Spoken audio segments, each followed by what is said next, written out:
C'est Lolorsan et nous nous retrouvons pour un petit tutoriel sur comment changer la couleur d'un élément d'une image avec GIMP 2. Enfin oui, GIMP c'est pareil.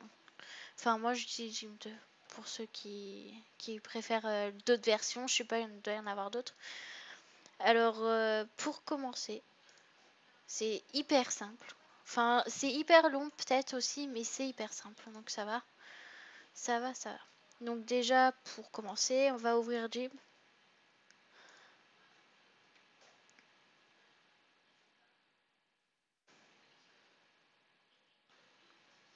Donc voilà. Alors après on ouvre notre image par pure logique, hein, je veux pas dire, hein.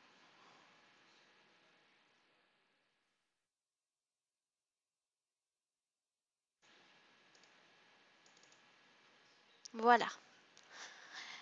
Alors déjà d'une, il faut utiliser un le calque que vous voyez là. Alors il faut une boîte à outils. Donc déjà je pense que si vous savez pas, si vous l'avez pas, vous faites fenêtre et boîte à outils. Donc ça vous met la boîte à outils. Alors pour ça, il faut sélectionner l'outil de sélection en main levée.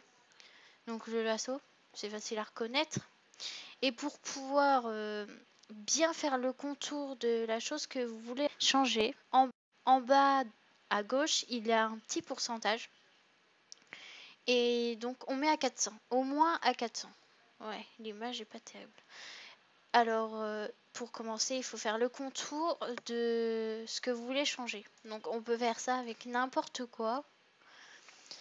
Donc voilà, avec les yeux, les habits, n'importe quelle image. Donc voilà, donc ça met un peu de temps, souvent ça met du temps. Excusez-moi, je me suis un peu trompée là.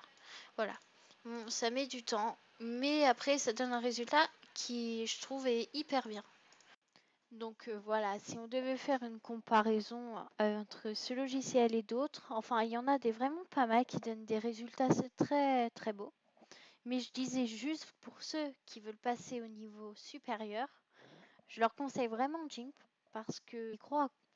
Quand je dis on y croit, c'est par exemple les cheveux et tout, on voit bien les traits et tout des cheveux, on croit que c'est vraiment l'original, alors qu'il y a des montages. Enfin, c'est beau aussi, hein, ça donne un style. Vous voyez, on voit des sortes de coloriage de cheveux et du coup, on voit même plus les traits des cheveux et ça donne un résultat assez bizarre. Enfin, moi, je critique pas parce qu'avant, j'avais tendance à faire ce genre de choses. Après, ça peut donner super beau. Il y a des amis sur Skyrock qui me font des montages que je trouve très beaux. Après, c'est vous qui choisissez. Moi, je suis pas là pour critiquer, au contraire, je suis là pour vous aider. Donc, si vous avez des questions, n'hésitez pas. Ceci marche aussi pour les gifs. Je vous ferai un tutoriel pour comment faire parce qu'il faut faire des trucs, hein, ça se fait pas comme ça. C'est hyper long aussi, les gifs. Donc voilà, donc si vous avez des questions, n'hésitez pas. J'espère aussi que ce que je fais vous aura aidé. Je l'espère, en tout cas je pense. Je pense.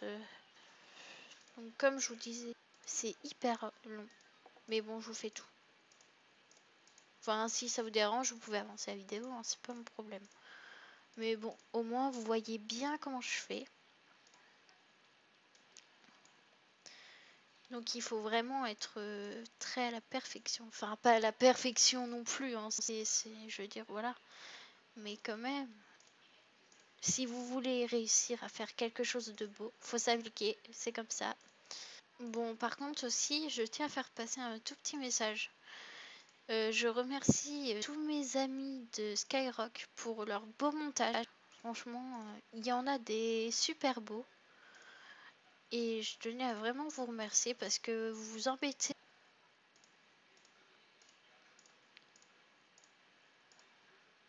Voilà. Donc voilà. Alors après, une fois qu'on a fait le contour, vous pouvez, si ça vous arrange, à revenir à la taille normale. Et alors après, il faut aller dans couleur, colorier. Et vous voyez, les cheveux se colorient. Donc après, vous avez le choix. Vous mettez la couleur que vous voulez, plus ou moins saturation. Donc voilà, donc saturation, voilà. Après, c'est vous qui voyez la luminosité. Vous pouvez faire hyper foncé comme hyper clair. Si on fait ça, ça va pas trop le faire. Si on fait ça non plus. Donc voilà, vous essayez d'équilibrer les trucs. Moi, je trouve très chou, moi, cette image. Voilà, donc en gros, donc, par exemple, c'est un exemple, on va la mettre les cheveux. Allez, pour un exemple, hein. Après, c'est vous qui choisissez les cheveux comme ça. Après, vous validez, tout simplement, et vous exportez. Alors, je vous dis pas d'enregistrer sous, parce que ça le fait pas, c'est pas un bon format que ça vous donne. Enregistrer sous, c'est pour pouvoir continuer votre montage si vous n'avez pas terminé. Je veux dire, ça reprend exactement au même endroit, je crois. Enfin, je sais pas, je dis jamais ce truc. Et après, vous exportez tout simplement. Et si vous voulez, vous pouvez remplacer votre image. Donc voilà. Donc là, normalement, sur le petit truc qui est apparu, vous n'avez rien à changer. Donc voilà. Et là, votre image est enregistrée.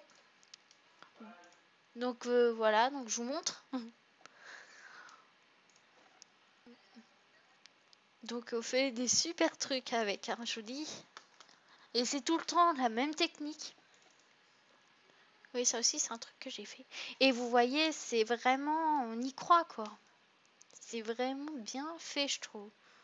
Je dis pas ça parce que c'est moi qui l'a fait, mais je dis que c'est vraiment un logiciel extra. Donc voilà, bon bah je vais vous laisser. J'espère que ça vous aura aidé. Vous pouvez me poser des questions. J'y répondrai, hein. Je suis toujours là. Et donc, je vous laisse. À bientôt pour une prochaine vidéo et un prochain tuto qui sera normalement comment changer la couleur d'un élément d'un GIF. Donc c'est plus compliqué, enfin pas beaucoup, mais je vous conseille déjà d'essayer de bien faire sur des images avant de passer au GIF. Et après vous serez au top. Bon, allez, je vous laisse.